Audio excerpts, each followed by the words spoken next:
mas pumuputi. Tissue naman talaga ako. Yeah, right. Miss tissue lang ako, kaya lang medyo.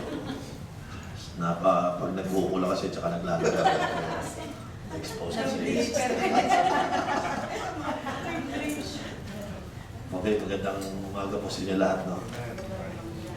One of the most challenging moment ng life natin is yung tamang pag-unawa sa Biblia. No? You can be a pastor and attending the seminary Bible school to learn how to interpret the Bible. But if you are not carefully understanding the Bible, you just know how to read it and try to explain it to people, but fail to apply it to your life, malabo yan. Amen po ba? Amen. Para sa akin, ang Bible ay dapat ipinamumuhay at nakikita sa mga buhay natin. Tama po ba? The Bible is your foundation. In fact, the Bible says it's the mirror. Amen? Have you ever read in the Bible that the Bible is the mirror? Because when you read the Bible, it mirrors who you are. Amen. So the Bible is clearly an agent of change, an agent of right understanding of our life. Amen. The Bible will be the one to set the standards of our life. No? Because when God created us, He got a plan, He got a purpose for us, but that plan and purpose can only be accomplished if you live according to His ways and His standards. Amen. The moment you violate that, then you will fall on the category na siguro masabi natin fall short of the glory of God. Amen. I believe lahat ng tao ay merong potentials. I believe lalo na mga pastor na may calling, matindi ang potential ninyo. Sobra-sobra ang potential na yan. But unfortunately, yung potential na yan, hindi mo lumalabas because we're still hanging on to develop our own standard instead of following the Bible. Amen po ba? So, we don't design our life anymore because it was already designed by God. Amen. So don't try to figure out what kind of life that you want to live because God has already ordained what life you can have. Because you have already. He said, I have a plan for you. Amen. So God has already a plan. And His plan is not to harm you, but to prosper you. Amen. Knowing that plan, it brings a lot of security on our part. Amen. I had a plan for you, plan to prosper you, not to harm you. Plan to give you hope and a future. That establishes everything. Amen. And if you believe that word and you begin to live it according to that word, then we will never struggle how we live. Amen po. Because you're not trying to plan, you're not trying to, because it has already a plan. The only thing you need to do is to listen and to follow His word. You have to receive the guidance of the Holy Spirit if you want to experience prosperity and a better future. Can I have a amen on that? Amen. Now, the same, when you pastor a church, every pastor must be so sensitive, partnering with the Holy Spirit, because God has a plan to build His church. He said, I will build my church and even the gates of hell shall not prevail against it. Well, meron ng plano ng Panginoon, and we have to remind ourselves that He will be the one to build His church, not us. While He is building the church, He is the head of the body, then He needs the body to function properly according to the guidance of the head, right? By doing that, the head, which is Jesus Christ, the body, we will work together, then we could accomplish building the church. Tama po ba? We don't have any right to build our own church. We are only co-workers as the body of Christ. He is the head, you are not. Amen. So, ito pong pagtitipon natin dito, magsimula muna tayo sa magandang plano ng Panginoon at siya ang mamumuna sa atin. Tama? Amen. If I have my family, may plano dyan sa pamilya ko, at siya rin ang mamumuna sa akin. Kung may plano ang Panginoon sa simbahan, ang Panginoon ang mamumuna sa akin. Lagi gano'n. May plano dyan sa pamilya ko, siya ang mamumuna sa akin. May plano dyan sa simbahan ko, siya ang mamumuna sa akin. You have to learn how to establish that truth first. Because one day you will intervene. Amen. Because the devil will constantly and regularly visit you to convince you that you have to take the lead. That's why partnering with the Holy Spirit is not that easy because we usually try to ask the Holy Spirit to partner with us. Instead of us asking the Holy Spirit that we want to partner with you. It's not the Holy Spirit will be partnering with us. It is us who will partner with Him because He is the leader. Amen. Is that clear? Amen. Amen. So, hindi po tayo ang nakikisa sa Panginoon o hindi ang Panginoon nakikisa sa atin, tayo ang nakikisa sa Panginoon. Sapagkat siya po talaga ang may-ari nito. Tama po ba? Itong dalawang araw na to, pupuntahan natin yung ganong trabaho. Amen. Let me start from reading the Bible. Okay? I will bless you. Genesis 12 verse 2. I will bless you. Hindi sinabing ganon, but I will make you into a great, nation. So let's start from that. God, by the way, before I read the passage, huwag niyong kakalimutan, ang Genesis 12:1 to 3 ay pangako ng Panginoon sa lahi ni Abraham. Personally kay Abraham, pero sila talaga pag nag-bless, kasama yung magiging anak at apo at ng kanyang generation. Now, sino-sino nakikita niyo dahil sa iyo pagpapalain ng generation mo? Amen. Amen. Ako naniniwala kung hindi lang ako i-bless ni Lord, i-bless niya yung mga anak ko, yung mga apo ko, at mga susunod na future generation ng Balyano. Because yan po ang ginawa ng Panginoon kay Abraham. Amen? I wish I could be that on the 5th generation. Mag-i-enjoy talaga sila. Amen? Amen? Yung pinagpaguran ko, yun makikinabang. 100 times better sa akin yun. Amen. Now, remember when God gave the promise to Abraham, imagine, sabi ng Bible, lahat ng lahi hanggang naging nation of Israel. No? Ngayon, kita nyo Israel, pinagpala ng Panginoong Israel, kahit anong combat sa kanila, hindi natatalo yun, hirapan eh. No? Until sa fulfillment ng end times na lang yan. Pero may binanggit ng Panginoon yung grafting na ginawa niya sa mga Gentiles through Jesus Christ. Amen. Nasa line of descendants ni Abraham, dumating po yung mga Gentiles kasi sumingit ang mga Gentiles sa lahi, sa punta ng lahi ni Abraham kasi naniwala sila kay Kristo. Amen. Yung spiritual Israel ngayon, kasama na tayo doon. Tama. So, ibig sabihin, kung paano yung blessing ni Abraham, mula sa buong Israel, ginrap yung mga Gentile, kasama tayo sa mga Hitil, naging spiritual Israel na tayo. So, yung the same promise na binigay ng Panginoon kay Abraham, sa atin din yun. Mababasa niyo po yan sa Galatians chapter 3, sa Colossians, mababasa niyo po lahat yan doon, na tayo ay apo ni Abraham. Amen? You have yet to establish that in your mind. Ha? Kasi pag hindi niyo po naisip yan, baka mapunta po kayo lang doon sa slave mentality, mga Egyptian mindset, hindi tinatawag yung tinatawag na God's children's mindset.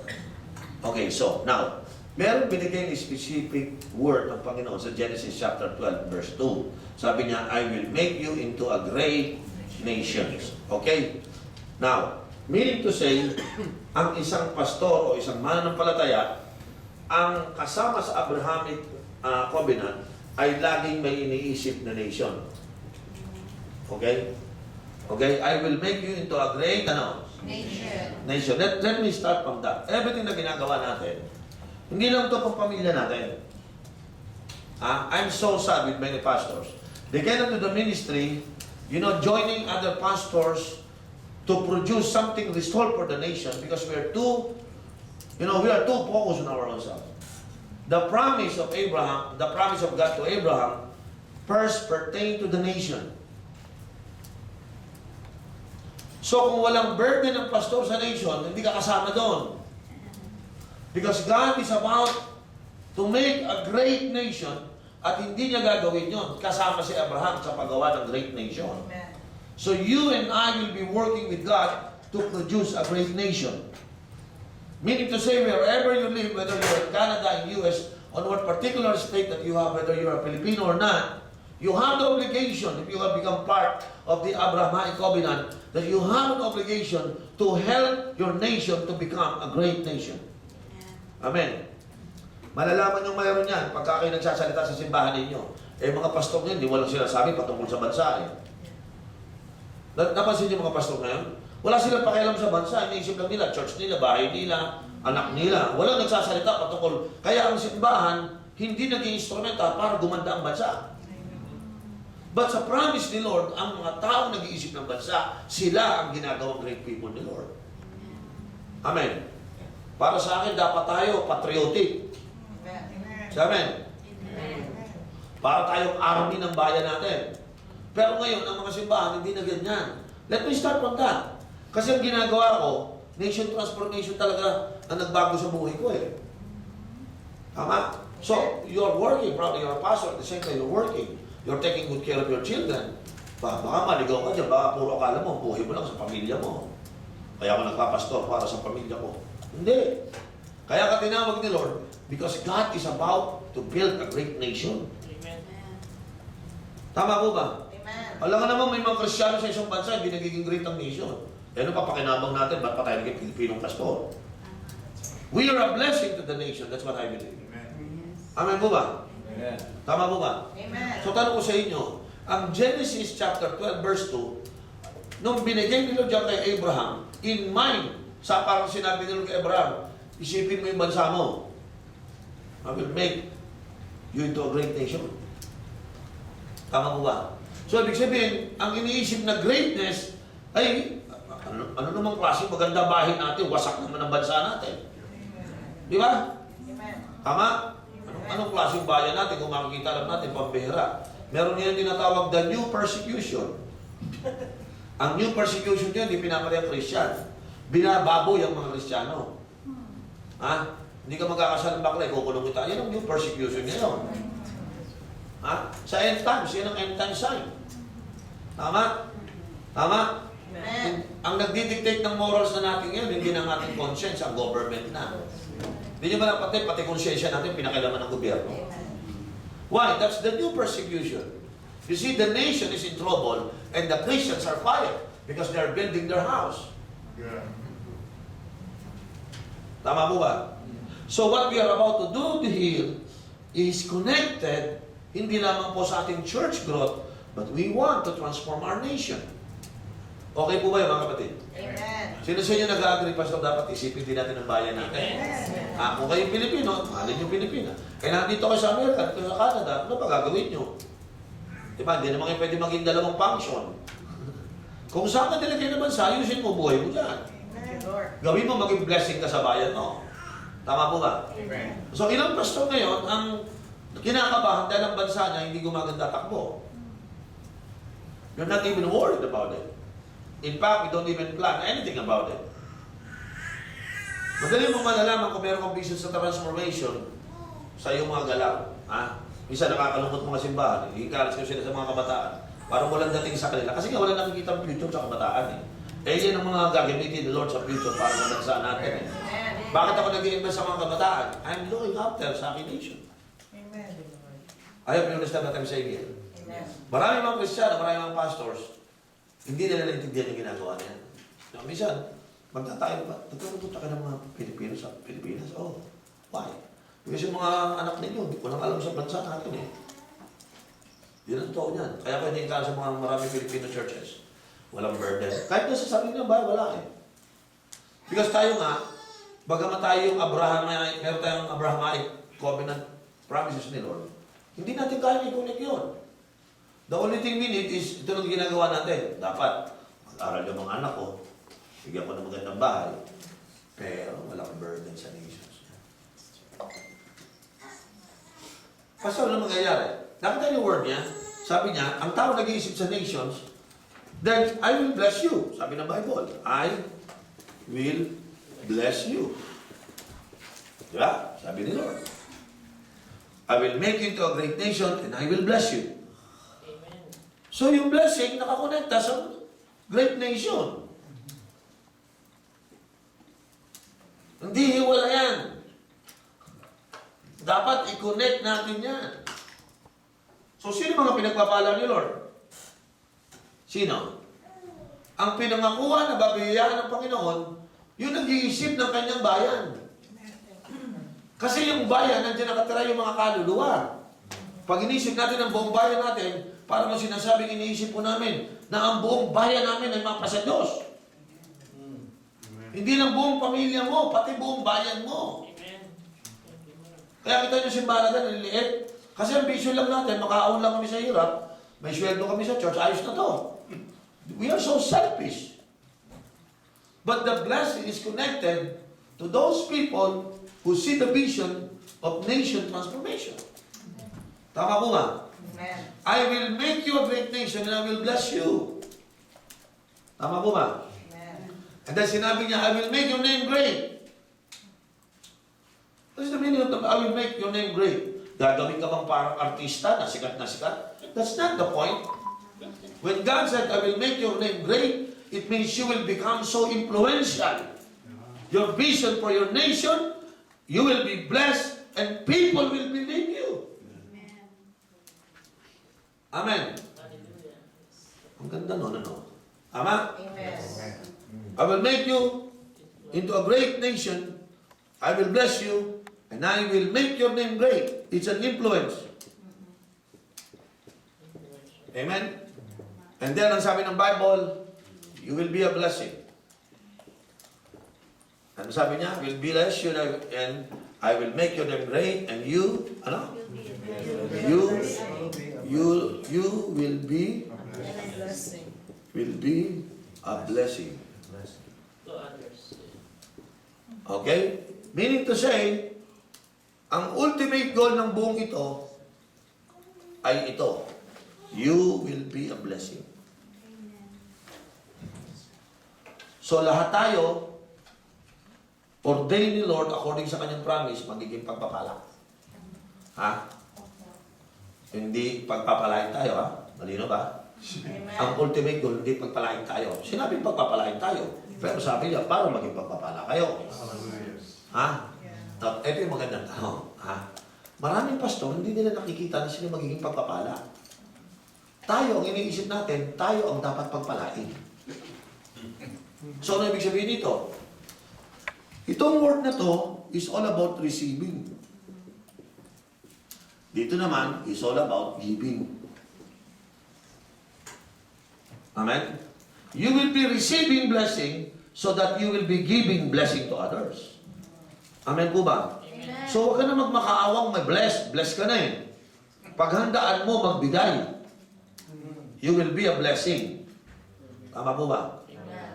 Tayo, isip natin, pag maliit pa lang church natin, dapat mag-receive muna tayo ng ganito, receive. Nakita ko maraming church. Bago ko ituloy ito, alam mo ba na mula nung pinanganak ka, receive ka na ng receive? Hanggang ngayon ba naman? Kailan ka mag-graduate dyan?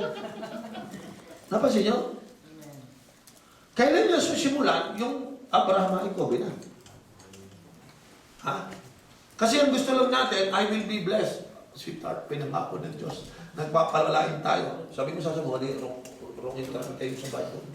Ano pagpapalain tayo? Talaga, pinagpala na tayo. Amen. Tayo talaga ang magiging pagpapala. Sino po naniwala sa akin ng kwento ko ngayon? Ito yung sinasabi ko, magbabasa tayo ng Bible, ayusin natin. Dahil nakita natin, you will be blessed. Puro tayo, you will be blessed. Eh, ayaw ba tayo sabihin yung you will be a blessing? Kasi ang ultimate goal ng blessing mo, para maging blessing ka. Eh, para ka nagsulat ng love letter, pagdating ng introduction, tinapos mo. Hindi nakabasa ka na ba ng letter? Di ba dito hanggang dulo binabasa mo? Eh, hindi ka pwede magbasa hanggang dito lang. That, I will make your great nation, I will bless you. Hallelujah. Eh, dito na. Meron pa to. Amen. Di ba? Ano ang dulo? You will be a blessing. Yan ang dulo niyan. Ha? Gano'ng karaming pastor ngayon, ang prayer ko lagi, Lord, bless mo po ang dawain ko. Hindi niya nakikita yung galaw ng Diyos dahil dyan na. Naghahanap ka. Say amen. Amen. So, ang misis, minsan magagalit, ano ba naman itong buhay na to? Kasi ginagamit niya. Di ba sa pagpatotoo, alam mo po, purin mo. Di ba ganyan tayo? Alam niyo po, purin po, Panginoon. Gusto ko lang po yung pagpatotoo ng isang araw po. Nag-receive na naman kami. Ha? Kumilis po ang himala ng Diyos. Bihira yung nagsitestimony, alam niyo po, purihin ng Diyos. Naging blessing po ako. Pinamigay ko po. Ganun ba? Walang ganun. Eh kasi nga isip natin, puro bigay, puro hingi, kaya wala tayo nakukuha. That's good. Come on. Ayan, ang intention ng discipleship, humanda akong magbigay. Ha? Minsan tayo, may conference tayo, magkano ba yan? 100. Kasi gusto, hindi, libre. Eh, kasi mga receiver lang talaga eh. Maghahanap ng libre, kasi nga receive eh. Kaya nga sabi ko, walang pinasanak, nag-receive ka na. Binigyan ka ng nanay mo, ng tatay mo, hanggang ikaw ay naghalik ka. Lahat, pati pastor mo, pinagbibigyan ka na. Kailan ka naman matututong gawin to? Come on. Amen. Amen. Hindi nyo magagawa kasi vision kung lahat, exchange gift. Chuk! Chuk! Ay, parang exchange gift boys eh, di ba? Kailan kayo willing magsabing, I will be a blessing. Ha? Sige, kayo mga pastor, kayo tatanong mo kayo. Kailan kayo namangha sa binigay nyo? Sa binigay ninyo? Lagi tayo namamangha sa binigay sa'yo. Alam mo, pastor, nakakuha ko ng scholarship, praise the Lord. Amen. Alam mo, pastor, may nagbigay sa akin kotse, praise the Lord. Alam mo, pastor, lahat ng kwento niya puro binigay sa kanya. At ang feeling niya, bless siya. Yung ba plano sa'yo ng Diyos? Hindi. Ang plano sa'yo ng Diyos, ikaw ang maging blessing. Thank you, Lord. Come on. Amen. Kaya mukhang nag-iisip kayo ngayon, mukhang baliktad ata utak natin. Kasi nga baliktad talaga eh. Tapos nagtataka tayo, paano mababago ang bansa kung puro sarili mo iniisip mo receive? Dito sa vision na to, magbibigay ka para sa bansa mo. Let me start from this. Kasi hindi nyo kakayanin eh.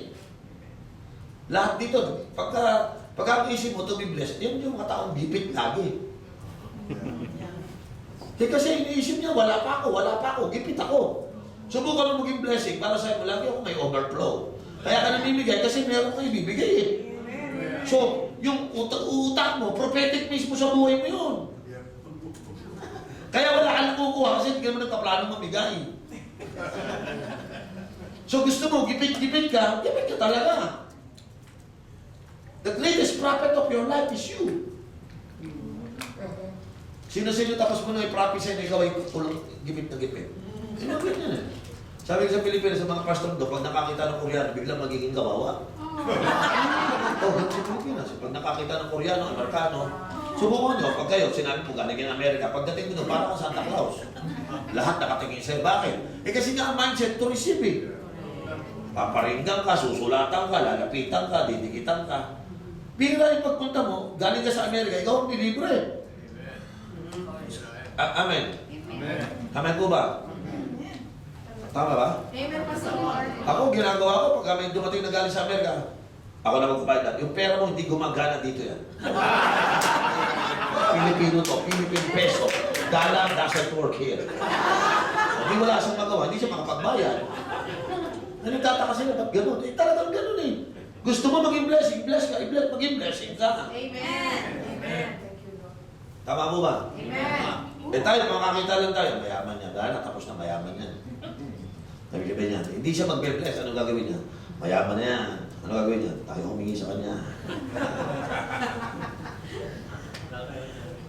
Kapatid, kahit anong hirap mo, tawag siya ni Lord, maging blessing. Amen. Kahit anong kondisyon ng buhay mo, ikaw ay kay ni Lord ng maging blessing. Hallelujah. Kondisyon din mo na isip niyo. Ha? Kasi pag hindi nyo iniisip na magiging blessing kayo, ano ginagawa nyo dito? Para ma-bless? Nagpunta kayo ngayon dito sa umagang ito, hindi para ma-bless. Nagpunta kayo dito because naghahanda kayo maging blessing. Amen. Tama ba mga kapatid? Amen. Ah, dahil pagbalik nyo sa kanya-kanya yung lugar, magiging blessing talaga kayo. Tama po ba? Amen. Ako, yun ang aking pananampalataya. Lord, hayaan mo pag saan ako, kung saan pumatong ang pa ako, maging pagpapala ako ayon sa pangako mo. Amen. Amen po ba? So, you're beginning to do that. Sa totoo lang, you're beginning to do that. No? Pero I want you to check it. Tuturo mo to sa asawa at anak mo. Gusto ko matutunan po natin lahat yung ibig sabihin ng priestly family. Buong pamilya natin magiging blessing sa amin. Amen. Huwag yung turuan yung anak nyo na puro blessing. Turuan yung mga anak ninyo na one day sila magiging blessing. At yung one day na sinasabi ko sa lalong madaling panahon. Amen. Yun kasi one day after 30 years pa magiging blessing yan. Sa 30 years mag-receiver muna siya. Di ba? Pero ngayon pa lamang, turuan nyo na. Ha? Asan yung mga misis dito? Mga misis? Kayo po may hawak ng kaban. Ha? Iba kasi, ang prinsipyo ng iba, earn all you can. And then, put it on the can. Saving siya yun. And then, sit on the can. Baka may dumukot eh. Sa uupuan yung lata. Nalalagyan. So wala na, hindi mo na makukuha yun. Makunat, ang hirap at galing yung puwet nandun. So ibig sabihin, kailan tayo na eat kailan tayo mag-earn all we can so that we could give all we can. Yes. Tama po ba? Amen. Hindi kasi uso to, kaya kita mo simbahan natin, naghihirap, laging kapos. Kasi lahat ng tao pagdating nag-aabang ng blessing.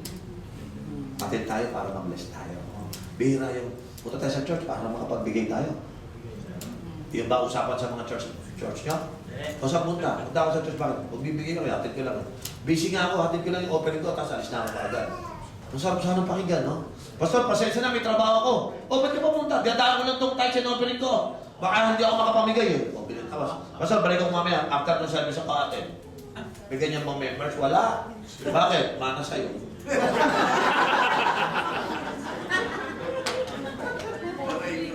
Ha? Modeling. Modeling. May naman kayo, mga kapatid. Amen.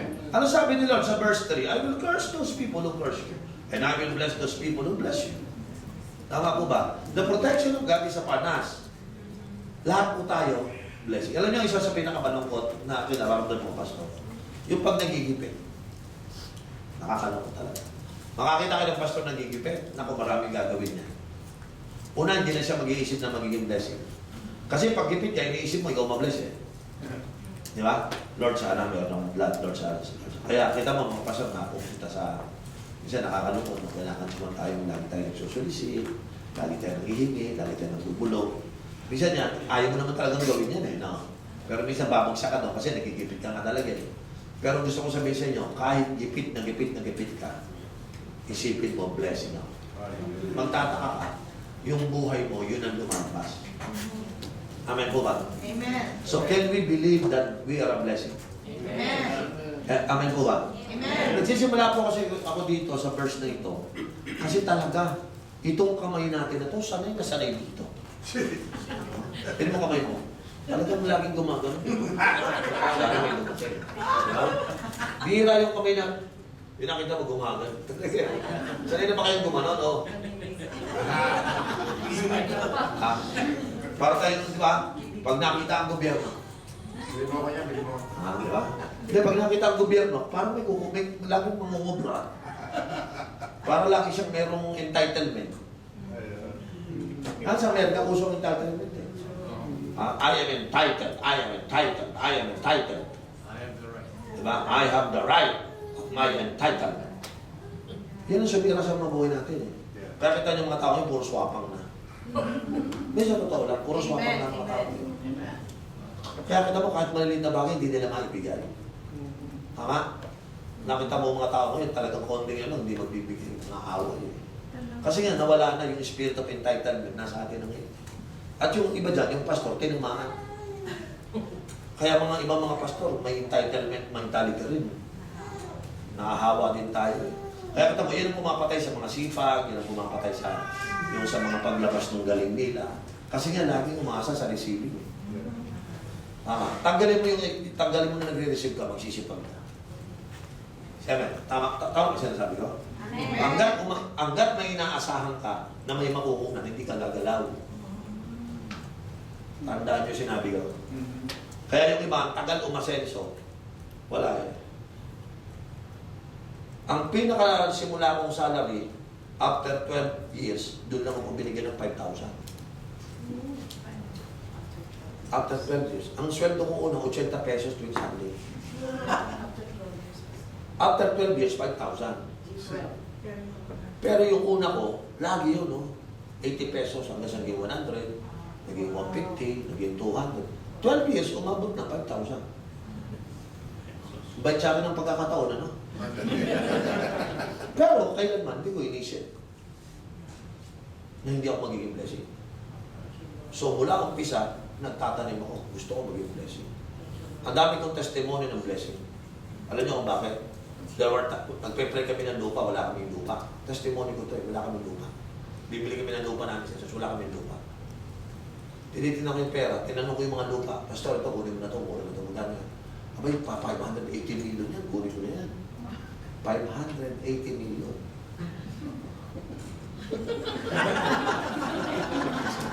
Tulukuhan?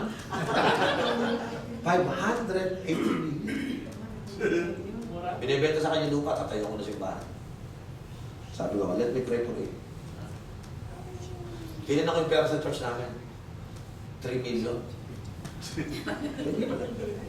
580 million, paano ko mabibili yun? No? Sabi sa akin nila, leave the blessing. Pamuhay mo yung turo ko sa'yo. Ito binigay na naman niya sa akin. 580 million, 3 million. O, gawin mo blessing ka sarili mo. Lord, 3 million na lang, pamimigay ko pa. Pamigay mo na yan. Maging blessing. Alam nyo, ginawa ko, naghanap ko ng mga simbahan nagpapatayo. Pag may nakita ko simbahan, ano yan? Pastor, nagpapatayo mo ng church. Bigyan mo ito ng pera. Pastor, bigyan mo yan ng pera. Pero bigyan ko yung 3 million. Ubos. Nung naipamigay ko namin yun, wala pa kaming pera, wala pa kaming building. I will be a blessing, di ba? Talaga minsan, pag ikaw nawawala ng blessing, pag ikaw nagbe-bless, may mawawala sa'yo eh. Hindi ka pa nagbibigay pag walang mawawala sa'yo. Yes. Because giving is a transfer of wealth. Giving is a transfer of possession. Yeah. Kaya yung iba sa atin, hindi pa kayo nakakapagbigay. Bakit? Eh, wala pa namang nawawala sa possession mo eh. A true giving is a transfer of wealth. Itong sinasabi ni Lord, you will be a blessing. Handa ba kayong i-transfer ang possession nyo? Tignan nyo, malungkot kayo lahat. After we give our possession, milyon eh. Ano nyo nangyari? Tumugo ng Panginoon. May nagbenta sa akin lupa, 8 hectares. 5 hectares ang babayaran ko, o 6 hectares yung babayaran ko. Yung 2 hectares, dinagdag. So 8 hectares. Nabili ko na. Bakit? Eh, 100 per square meter lang eh. Naintindihan niyo ako?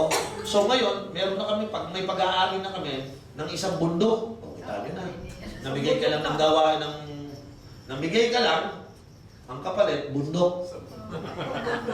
Ha? Meron na kami lupa sa tanay eh. Gagawin namin campsite. 8 hectares, ang laki nun eh. No? So nakita ko, posible pala na yung sinasabi ni Abraham, pangako ng Diyos kay Abraham, ma-claim ko na ako ay maging ano? Blessing. And I will bless you. Tama mo ba? Amen. Sino gustong ma-bless ang buhay mo? Amen. Eh, sabi ng Luke 6:38, hindi una receive, una give. And it will give it back to you. The law of return start from your beginning. Give. Tama po ba? So ito, ganito lang yan, pero ang una talaga ito. Amen po ba? Bakit ko sinisimulan sa ganito ang topic natin? Kasi pag ginawa mo vision, wala kang ibang gagawin kundi ka give ng give ng give ng give ng give. Eh ngayon pa lamang, hindi ka pa sanay, bawa, yung tenga mo, hindi ka pa sanay magbigay, hindi ka gagalaw dito. Amen po ba? Amen. Kasi gusto mo pabilisin. Sino gusto pabilisin ang gawain? Ha? Pabibilisin ang gawain, eh ayaw mo magbigay, walang giving yung heart yung mga members nyo. Halimbawa, meron tayong training, meron tayong pagtitipon, walang pera, eh, walang magbibigay, walang makaka-attend. So babagal kayo lahat. Amen? Tama po ba? Pastor, meron daw training din, walang pera eh, layo eh, bla bla bla eh, bla bla. Eh wala kasi nag-give. Dapat yan, walang problema na yun, tama? Kasi people are willing to give. Tama po ba? Kukuha kayo ng malaking facilities, magbabayad kayo. Eh, walang heart of giving. Paano kayo kukuha? O dinasang kayo na doon sa mga kasulok-sulukan, kalit-liitan, kadilim-diliman, kapalitan. So, church natin, mga batang KKK. KKK, kalayo-layo ang kalit-liitan, kapangit-pangitan. Kaya kita mo simbahang Pilipino, kabaho-bahuan. Kasi nga, KKK ang mentality. Kabig ng kabig. Amen. Pag KKK, pagkakunat ng kunat, wala talaga mangyayari. Amen. Puro ka kabig, puro ka kunat, di ba? Kailan kaya tayo magtutulak naman tayo? Amen. Amen. Ito yung gusto ko matutunan muna. Kasi po, pag gumawa na kayo ng vision, hindi na pipilo yan. May natutunan ko tayo. Amen. Dapat yung kamay na to, ma-born again. Ang binabaptize po, hindi lang ang puso at isipan natin. Yung iba kasi, yung binautismohan, hinawakan yung pitaka nung nilubog na kagano'n. Yung sa yung binautismohan, yung binaptize, hawak yung pitaka. Sa bagong buhay, yung pitaka hindi nakakilala kayo. Amen. So mamaya po, kaya po, mamaya po, magkakaroon tayo ng baptism of wallet. Lahat ng pitaka natin, nababaptize natin. Meron pa tayong bathtub dyan natin. So lahat ng pitaka nyo, ikukulik ko. Dahil yung mga ID nyo, pero lahat, yung credit card kasama sa baptism. Eh kasi po, pag tayo po ng bautismo, laging katawan lang natin eh. Pero dapat po, pati possessions natin, pag-aari ng Panginoon. Amen po ba? Lahat po ay pag-aari ng Panginoon. Kaya, ang mga pastor na nagpapalago ng simbahan, wala nang pag-aari yan, lahat pag-aari ng Diyos. Amen? Anytime, any moment, tinawag tayo ng Panginoon. Larga tayo dyan. Sino excited magbigay? Amen! Pastor, mukhang magpapa-operate ka ngayon ha. Mamaya ng konti. Isip-isip muna kayo. Para mamaya, gusto ko may outrageous giving. Ha? Kasi gusto ko lahat kayo maging amazing givers. Di ba pag sinabi ko amazing givers, so pag nagbigay ka na amaze ka, grabe nagbigay ko, laki na. Tayo kasi pag nagbibigay ko, konti na, nilulukot pa. Tapos malungkot, di ba? Dapat pag nagbibigay tayo, love, at sabi nga, God loves a tearful giver. Bakit malungkot? Dapat cheerful, di ba? Gusto ko pag nagbibigay tayo sa Panginoon, napiplease ang Diyos, natutuwa. Ha? Kaya nga sabi ko, iba yung na-amaze ka sa kinuha mo. So na-receive mo. Grabe, binigay sa akin. Oh, wait, ganda yan ah. Bigay lang. Blessing lang. Ganyan tayo eh, no? Ilang kaya yung ano eh. Hindi ka matutuwa pag sinabing, alam mo, binigay sa akin television ko yun. O yung ganda niya na, bigay lang bigay sa akin, boy, na yan. Ha? That's why your name will become great.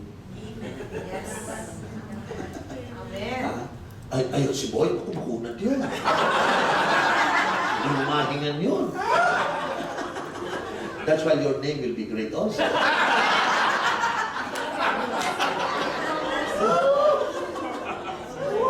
Sino sa inyo gusto nyo makilala dahil pag meron doon, may, sino naman natin? Oh, bro, sino yun? Ito, kwento mo iba mo. Yung pala yung bigay mo. Hindi talaga yun. That's why your name will be great.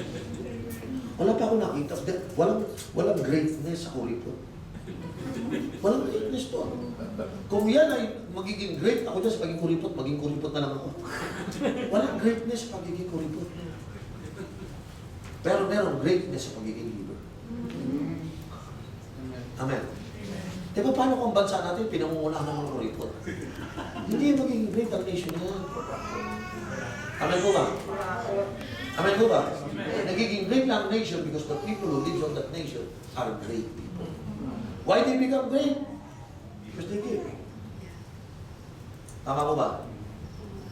Ang gobyerno nito nasira dahil ang mga tao doon, halos lahat ng congressman, senador, they don't come to give, they come to receive. Tama? Forcefully. Forcefully. They receive forcefully. Bakit? Persado, kukunin nila lahat eh. Hindi na sila maghihintay na bigyan. Sila na ang kukuha. Kaya corruption is rampant. Because the mindset, prevailing mindset, is to receive, not to give. Amen po ba? Eh, saan ba naman nila natutunan yan? Sa simbahan. Di ba? Tayo nag-dispense ng truth eh. Kaya, bago ko ito ituloy, baguhin natin isip natin. There's no internet connection at the moment. Invited speaker ba tayo?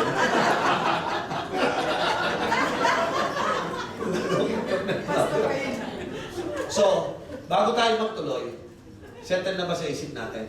Na itong grupo na to, yung mga wala, huwag na natin silang pakialaman, wala sila dito eh. Yung tayo lang mismo. Ha?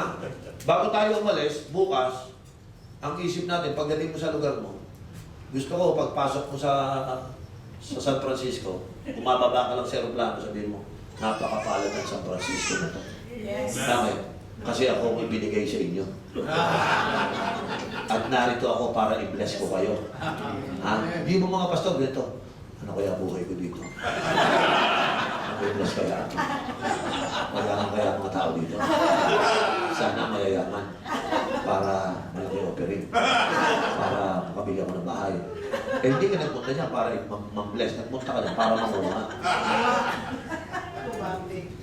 Naintindihan niyo ako? Amen. Bukas uuwi na kayo. Ha? Pag uwi ninyo, can you declare it in your heart that I am in this place because I am a blessing to this people? As the Lord planned na ako'y magiging blessing, I will be a blessing to this Thank people. you, Lord. So mag-minister kayo, hindi dahil ito. Hindi mo lagi pinapollow up yung mayaman. Ang pastor, lagi pinapollow up yung mayaman. Yung mga, di ba, parang umaga, parang yung isang pastor, madaling araw, sino to? Eh, si Congressman, anong problema? Ganun po ba? Sandali lang po, ang ibig punta ako sa iyo. Ganun eh. Ha? Mr. Ang! Naku, kayo ba yung may-ari ng Jollibee? Oo. Ganun. Sandali lang po. Madaling mo araw ngayon eh. May problema lang eh. Sige po, saan po? Sige, pumunta po ako dyan. Diba? Sabi po, madaling araw to. Hello, sino to? O, Inday. Ano nangyari? Ganun ba? Sige, bukas, punta ako dyan, ha?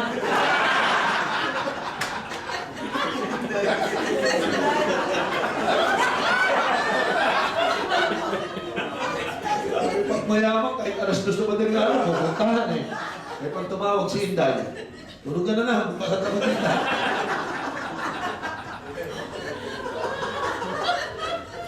Di ba tayo makapag-Inday? Nang bukas, madaling araw ngayon. Tsaka alam mo, crime rate, mataas ngayon.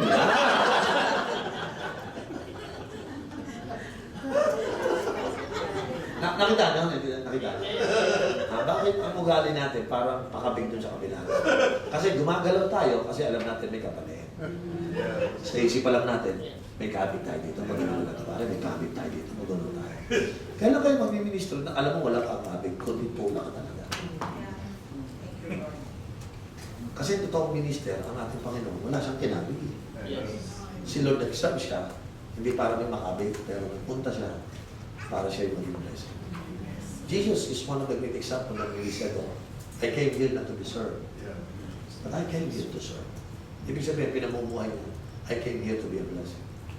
I'm not here to receive blessing from you, but I come here to be a blessing. Then this promise will be upon you and your family and your good descendants. Amen po ba? Amen. Kaya nga sabi ko, Lord, turuan mo kami. Kasi mga anak ko, lagi kong binibigyan. No? Gusto ko turuan naman, tinutulong ko yung mga anak ko na kailan ka naman magbibigay na ikaw yung nabibigyan. Diba? Sige, tanong kayo, kailan kayo nag-offering na nabigla ka? Bigay ko nun? Hindi ha. No? One of the amazing experience namin mag-asawa is noong 2013. 2013 ng December, nabayaran namin yung buong bahay namin. So malaya na kami. In 2.5 years, almost 3 years, yung bahay namin, nabayaran namin. Thank you, Lord. Tapos yung asawa ko, may pera ka pa. So nung nabayaran, may pera pa kami. Ginawa namin mag-asawa, decide kami. Pamigay namin. Pero ang iniisip ko, gusto ko magbigay ng amazing giving. Yung ako mismo na mga sa pagbibigay ko. Hindi ko makapaniwala, nakapamigay ako ng 6 na kotse sa isang taon. Wow. Di ba nakakawaw ka? Wow. Hindi ko pa nagawa yun. Ha? Eh, ni-skateboard, hindi ako nakapamigay eh. Anim na kotse, pare. Na-amaze ako. Amazing. Na-amaze ako dahil hindi sa pagbibigay. Sawa na akong alam mo ba, ang dami kong binigyan ako ng expedition, binigyan ako ng kotse, ang dami binigay sa akin eh. Pero hindi ako, nung kinakompare ko yung joy ko, iba pala yung pag ikaw na nagbibigay. Amen. Mas masaya. Yung makikita mo yung mga pastor na binigyan ko ng kotse, bumili ako ng 6 na si Army. Binigay ko sa kanila, tag-iisa. Hindi ako bumili ng mga saraw, ha? Hindi saraw binigay ko. Yung mga jeep na bulong, hindi. Si RB, 6 na peraso. Binigay ko sa mga pastor na masisipag. Ba't ka bibigyan yung mga tamad? Masipag lang. Yan po, pool. So, nung binigyan ko sila, pag nagkikita kami, tinatanong ko yung mga asawa, tsaka yung kanilang mga members. Kumusta? Pastor, ang binigyan mo. 5 doble sipa. Yung asawang lalaki babae, kung siya asawa mo, Pastor, maaga pa gumigising niya, nagde-devotion na ano. Pagka-devotion, papakuntabi niyo ko siya. Sipa. Nakita ko yung mga church nila, lumangok. Pero sino? Sila ba? Sila, masaya sila, nabigyan sila. Wala silang alam-alam, mas masaya ako. Praise the Lord. Kita niyo, mas masaya ako. Sino sa inyo gusto na makaranas ng mas masaya? Amen. Better to give than to receive. Yan ang principle. Sa vision kasi, dito ako nagsisimula, kasi sa vision, humanda kang magbigay. Alasin mo sa isip mo, pag ginawa ko itong vision ito, mabibless ako. Hindi ka mabibless, bless ka na eh. Nabasa niyo ba yung sa Ephesians 1:3? You are already blessed in the heavenlies. Tama? Amen. Amen. With all the spiritual blessing in Christ Yes. Jesus. Ibig sabihin, given na, pinagpala ka na. Ima-manifest mo na lang. Tama po ba? Kaya para sa akin, mag-i-start muna tayo dito. Kaya tayo gumagawa ng Intentional Disciple o ng G12 because we are getting ready to become a blessing. Yes. Amen po ba? Hindi natin ito ginagawa para ma-bless tayo. Hindi, bless na tayo. Thank you, Lord. Ginagawa natin ito because we want to be a blessing. Gusto ko kayo mag-asawa, prayer ko, husband and wife, is Bruce. Kayong dalawa, itatak nyo na sa isip nyo. Kami already past tense na blessed na tayo sa Humanda tayo sa na maging blessing tayo. Amen. Sino ito naghahanda maging blessing? Amen. Hawakan niyo yung kamay ng asawa niyo, manalangin tayo, ha? O, pag hindi mo asawa, huwag mo hawakan.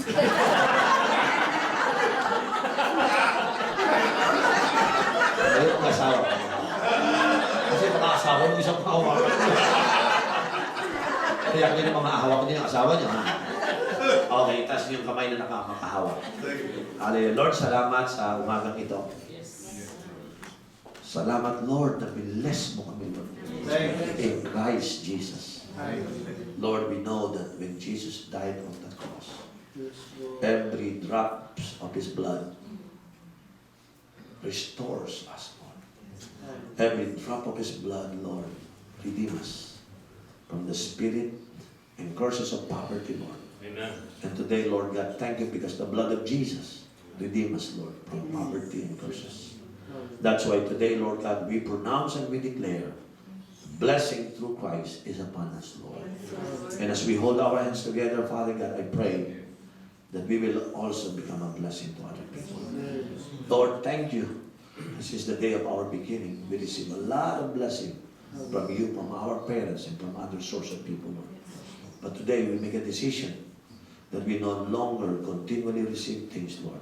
But as we receive, we will become a blessing to others. Lord, I pray that the spirit of overflow be upon every one of us. Thank you, Every Lord. husband will be receiving an overflowing blessing, Lord. An increasing blessing over our lives, Lord. And we will become a blessing to other people. Lord, today we claim this Abrahamic covenant, Lord. You shall bless us, Lord, and we shall be a blessing. Lord, today we pray that help us to see the vision of our great nation, Lord. Use us as your instrument to make our nation great for the glory of the name of our great God, Lord. And also, Father God, thank you because you will bless us, Lord, by making us a blessing to other people. And Lord, then our name will become great, not because of what we have done, but because blessing is flowing through us, Lord. Your name will be acknowledged to us. So let it happen, Father God, that is starting today, our heart is blessed because of you. Thank you, and we honor you, Lord, in Jesus' name. Amen. Palakpakan natin ang Panginoon.